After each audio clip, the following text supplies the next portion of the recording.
Hello everyone, this is Crota giving you a shoutcast and a game between Kara and Kaelaris here on Antigua Shipyard. We see Kara spawning as the green Protoss player here at the 2 o'clock position. Meanwhile, we have Kaelaris spawning as the purple Zerg player here at the 8 o'clock position. Now, I feel like I need to defend myself just a little bit.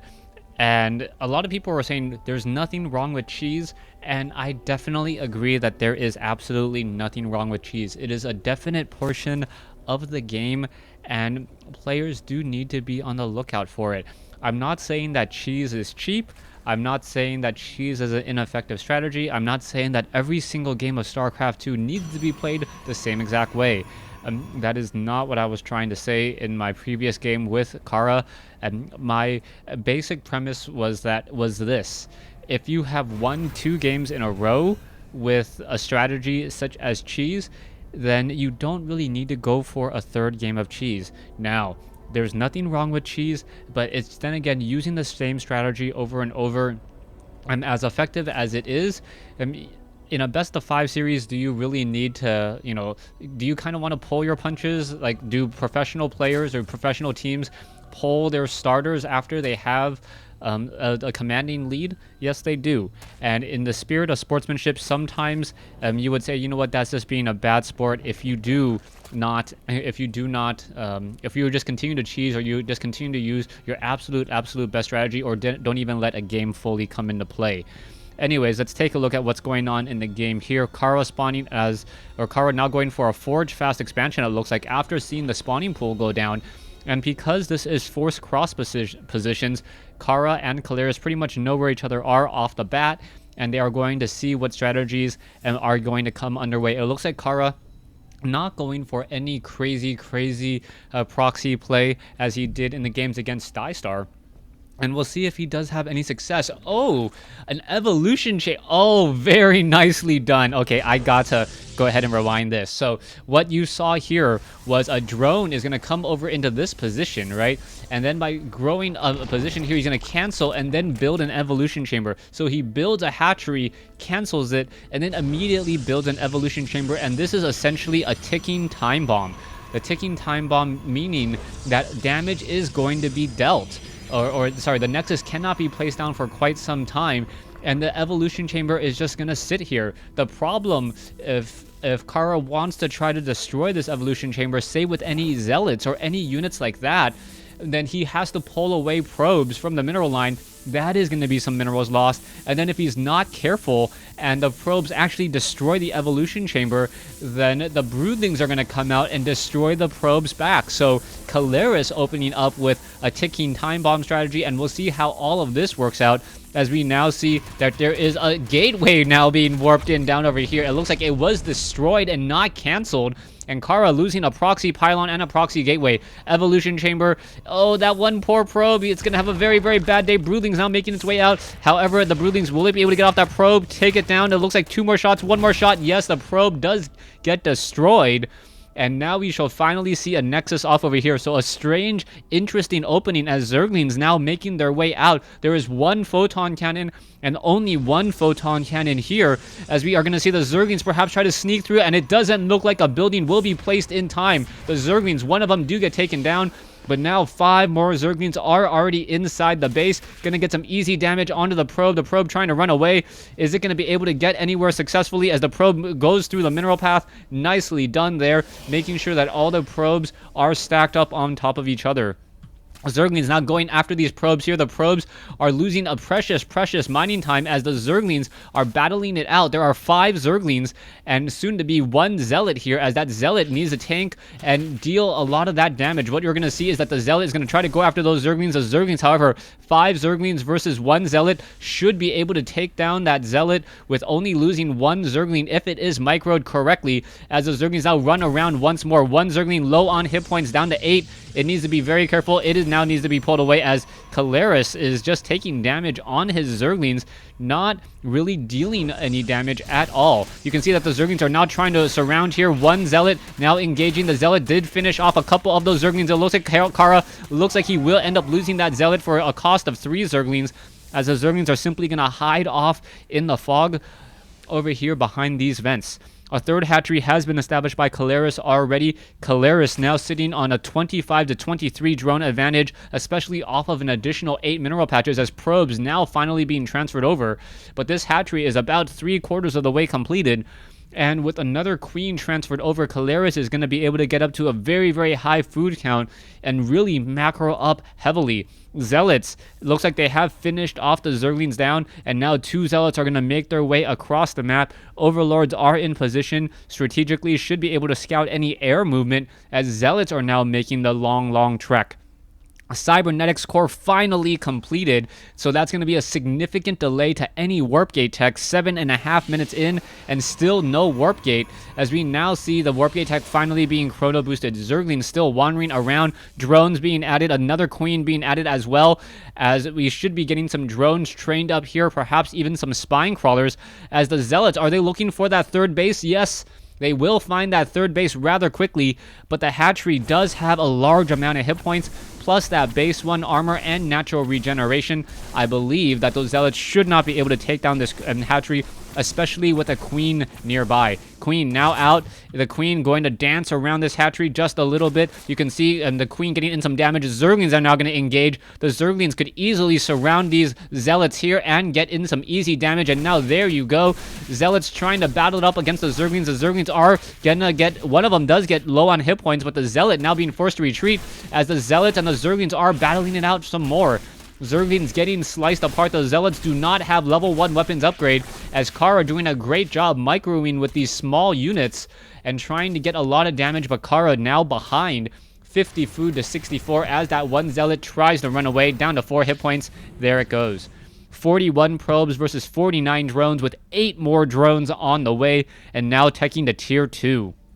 Zerglings deciding to back off, but we are going into Void Rays with another Stargate in production. So dual Stargate here on Antigua Shipyard, very fitting for the name, as the Zerglings try to slip by. Are they going to be able to get enough damage? The Zerglings going to be able to take down one Zealot, one poor Stalker behind here, and it looks like the Zerglings are going to be able to slip through, catch, and gain sight of these additional Stargates here, and we should see perhaps a Hydralisk Den or even more Queens being trained up. The Stalker is going to finish off this Zergling very, very easily. Down one go, another one will get taken down, as we are now going into double Phoenix production. So Phoenix is now being added here, double Phoenix production, and Kara looking to just harass Kaelaris, hoping that he doesn't have Spore Crawlers.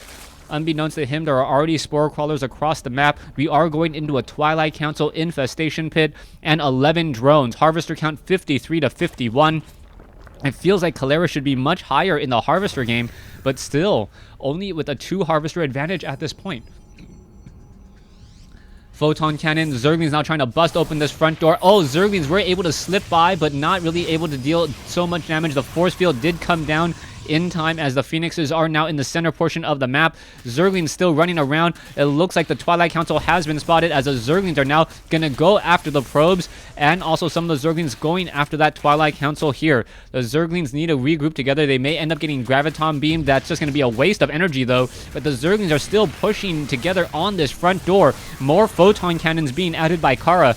Kara adding a lot of natural defense here on this front door, as the Zerglings try to slip by, and it looks like the Void Ray and the Phoenixes are going to be able to finish off these Zerglings, even Graviton beaming a couple of Phoenixes, or with those Phoenixes, just to play it safe.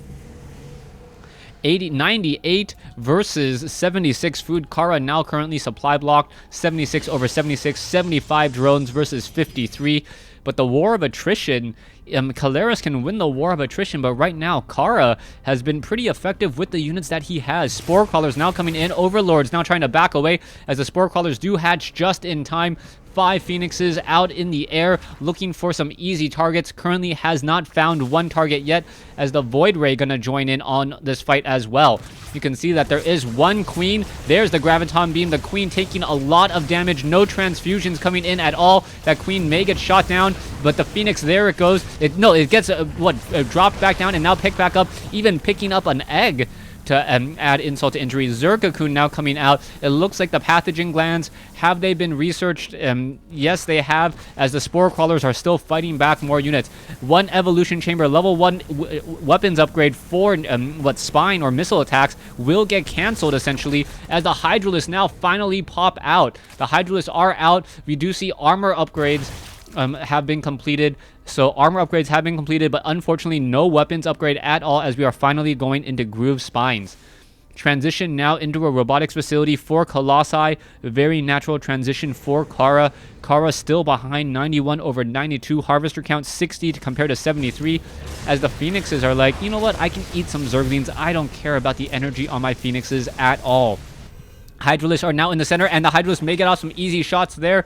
It looks as though the Infestors have joined in on the fight as well. Some fungal growths could turn the tides of any serious battle, but with no Banelings, this front door is pretty well fortified. You really need Banelings to bust open right here, and once you can bust this open and perhaps even take down a cannon or two at the same time, you can start swarming in with the Zerglings behind. Zerglings now trying to push in. Hydralisks are behind as well. Infestors, Zerglings just getting destroyed. Not a very good engagement. Not sure what Kaelaris is doing. He's just trying to apply pressure while he still can.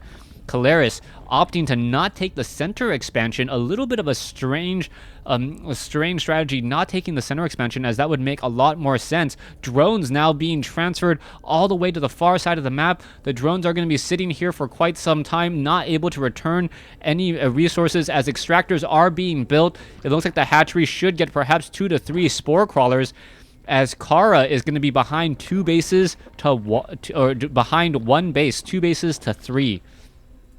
Phoenixes now are on the move. That is a nice squadron of Phoenixes, 7 of them in the air. No score crawlers being added though, so that is going to be an issue as the Phoenixes simply fly by. Drones are all going to get picked up and shot down there. So far, every single drone has been destroyed. No double spore crawlers now being placed down, as we now see the Zerglings checking the high ground, seeing no expansion, and he has to feel really good about this. Zerglings now trying to make their way in. Fungal growth is cast, and now we may get another fungal growth, but simply that wall is too well established. Zerglings now trying to push forward over here, but Kara going to end up getting choked out of this game. Resources do mine out. This is not big game hunters by any means, and you do need to take additional territory if possible.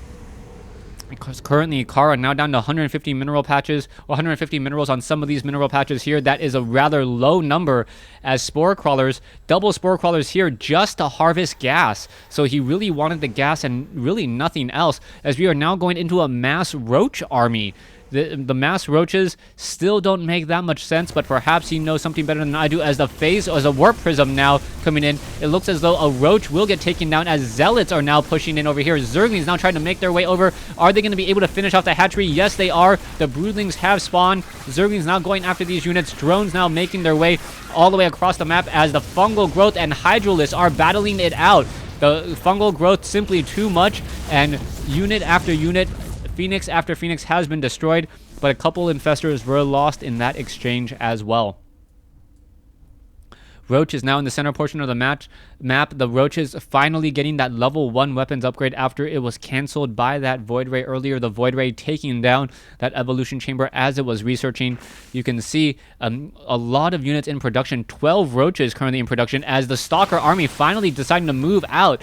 Kara, with a much smaller army, needs to take an additional base, and he is doing exactly that, trying to take the 12 o'clock starting location. The hatchery over here has been destroyed. It looks like the spore crawlers are just going to sit there. They may end up bleeding to death as that creep slowly recedes, as we are now sitting on a large number of resources by Kaelaris. Kaelaris close to over 5,000, almost at 6,000 resources now, as he is now double expanding, trying to reestablish a base he has already lost, and taking the one on the bottom right corner. Roaches are now engaging against the Stalkers here. There's that Psy Storm. The Roaches just simply going to walk through it as more and more engaging. Kaelaris simply attack moving with this army, hoping that it is effective, as the Infestors are now perhaps going to get off some fungal growths. Stalkers still doing a very good exchange. The Stalkers are upgraded 2-1. The Infestors are backing off, and Kaelaris now once again retraining and rebuilding, knowing that he can win a war of attrition, as he still is sitting on 3,000 resources. Stalkers finally blink in to finish this off, but we do have about 40 food army now being trained up, and just in a moment's notice there, as you can now see, 12 roaches, more roaches and hydralisks now being added. The infestor needs to be careful. Roaches are going to engage. There's the blink. Are we going to get a fungal growth? Yes, there's one fungal growth. A second fungal growth may come off. There it is again, as the roaches are now battling up against all the stalkers. The stalkers were able to blink away, but after overexposing themselves, and Kara now needs to be careful. Kara knows that he is revealed, as there are creep tumors here, and the hydralisks are now going to try to engage. The hydralisks do have faster movement speed, and the stalkers really don't have anywhere to go. So unit after unit will get destroyed here. Kara may end up losing that last roach. Nope, does not lose that last roach. Down to 1 hit point on the shields, as the stalker now holds onto that high ground. Expansion now being reestablished here. It looks as though the spore crawlers are going to slowly regenerate their health, not getting killed, as Kaelaris now getting in even more drones, and now going into broodlords. Greater Spire now in being hatched or being morphed into play or being upgraded, however you want to call it. We are going to see broodlords in the matchup, as we currently do not have any corruptors on the field. 67 drones, but 34 roaches, 18 hydralisks. Corruptors now finally being added, as infestors are going to have to be very careful, as they are going to be going up against high Templars with feedback. You can see that these infestors, and for them to be even effective at all, they need about 75 energy. That means 1 feedback will destroy them, or nearly destroy them, as all they have is 90 hit points. Roaches now engaging. Zealots do not have charge for some strange reason, as the roaches are now simply pushing forward once again. This is going to be a very, very dangerous battle. Kara does not have Psystorm, though, as Kara is trying to... GG. Alright, so Kara was trying to salvage this game, but unable to, and Kara losing in a macro battle here on Antigua Shipyard. Thanks for watching. Thanks for listening.